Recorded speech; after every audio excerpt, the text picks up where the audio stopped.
Hey ladies, it's me, it's your girl Mary. How are ya? Again, Happy New Year to you all. I hope you're doing well. I'm hoping everything is great in your life, that you're being blessed, and that you're happy because you deserve to be happy. Let's get right into the show.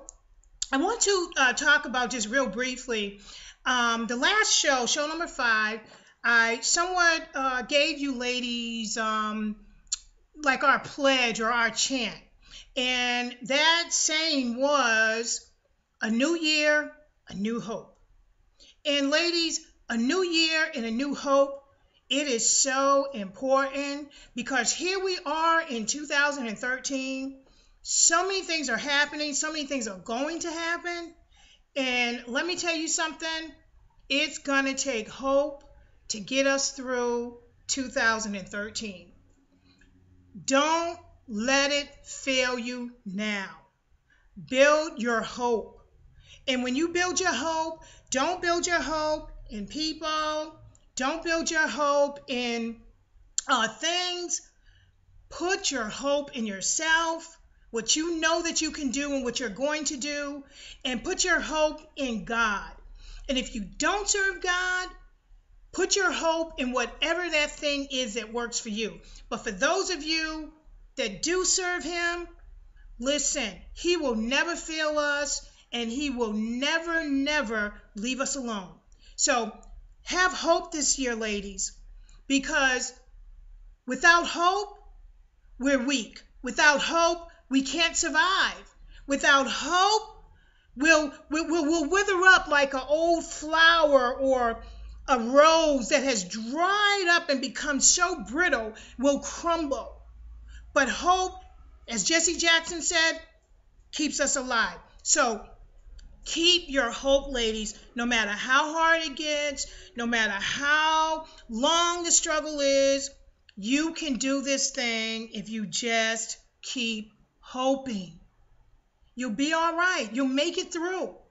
There are many of us out there who are supporting each other, who need to continue to support each other, who need to be there for each other, because we have to be able to hope in ourselves first and then hope in our other sisters in the struggle, because there's so many women survivors of homicide out here wandering around in this world who are afraid to hope, who are afraid to reach out because of the guilt and the shame and all that stuff, the isolation, the low self-esteem, all that stuff that goes along with being in that category of a woman survivor of homicide. So I say to you ladies, whatever it is, grab a hold to your hope. Don't let it go. And believe 2013, a difference is going to happen. 2013, you're going to walk in different shoes. You're going to walk with your head up high. You're going to walk with authority this year. You're going to walk with power. You know why? It's a new year, and it's sure enough a new hope. Let's get right to the show. Today I want to talk about purpose for pain. Purpose for pain. What do I mean by purpose for pain? I'm talking about what is the purpose, ladies, of the pain that we are going through? What is the purpose of the pain that women survivors of homicide must endure? Listen, this didn't happen for nothing. You know, we lost our loved ones. Believe me, we're sad. Yeah, we miss them. We think about them. We want them here, but they're not here and they're not coming back, and we have to accept that, and we have accepted it. So now we need to move on. When you're ready, not forcing anybody, but when you're at that place where you can move on and find a purpose for your pain. Again, this thing didn't happen for, just any reason. You were picked out. You were picked out to go through what you're going through. This was your and my destiny. No matter how ugly it is, no matter how we don't want to deal with it, no matter how depressing it is, this was our journey. And now that we have accepted our journey, we are walking in our homicide journey, what are we going to do about it when you're ready?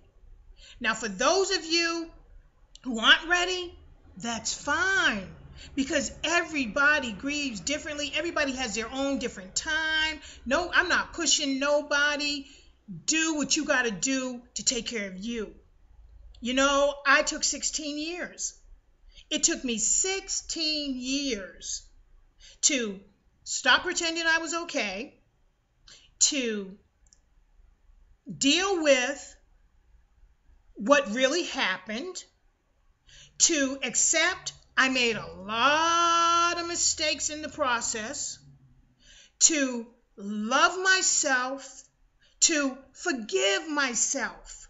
And there's so much more. It's not just those few things, but it's a process.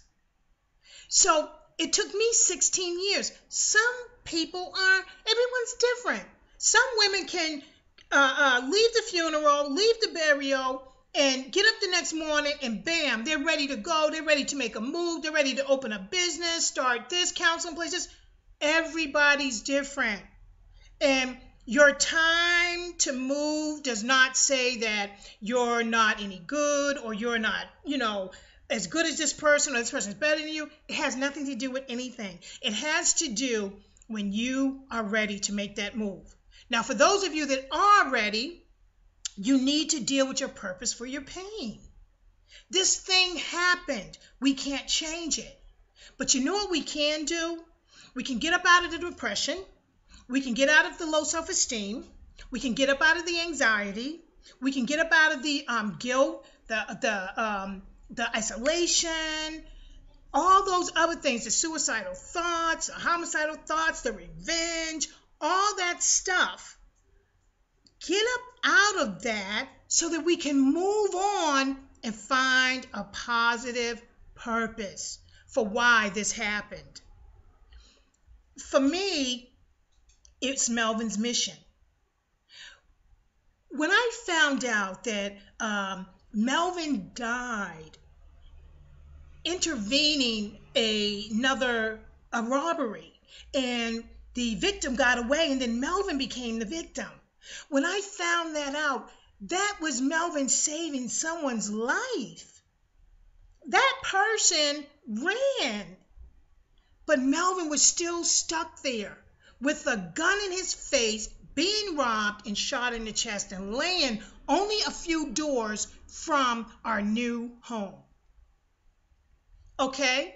For 16 years, I've been mad. I've been pissed off, angry. Bam, somebody's got to pay for this, da-da-da-da-da.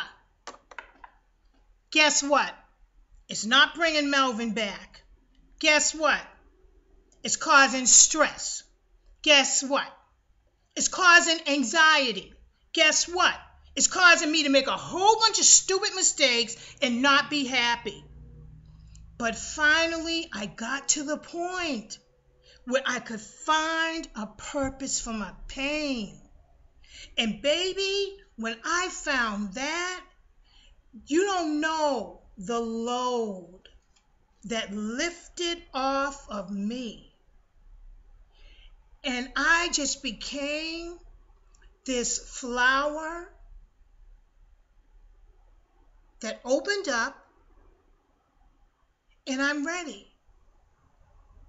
I found my purpose. Melvin's mission. Supporting women survivors of homicide. Melvin did not die for nothing. Your loved one did not leave this earth for nothing. There is a purpose. There is something that we must do as women survivors of homicide. Sure, it's a category. Who wants to be in this category? We didn't ask for this, but we're here. And see, the thing is, we can't change it. So instead of walking in denial and low self-esteem and angry all the time and being a phony, why not surrender and walk in your purpose? And that's what I did. I stopped and I said, I'm not doing this anymore. I'm not acting like I'm okay. I don't care who knows anymore. The mistakes I made, the crazy stuff I did, the fakeness, the pretendness, I'm free now. And I'm free because I found the purpose for my pain. And now that I got this purpose for my pain, there's this release, there's this breath of fresh air. And all this does is energizes me and motivates me to want to reach out to my other sisters who I know are suffering. I know you're suffering. I know you're not where I am now or where other women are, and that doesn't make nobody better than nobody else. But I want to let you know I'm here for you. Because it's hard. It's real hard. It's hard to get up out that bed some mornings. It's hard to go to sleep some nights. It's hard when the holidays come around and birthdays come around and summer vacations and family reunions and things like that. It's hard. But I want to let you know something. You can do this. You can get through this. Find the purpose for your pain.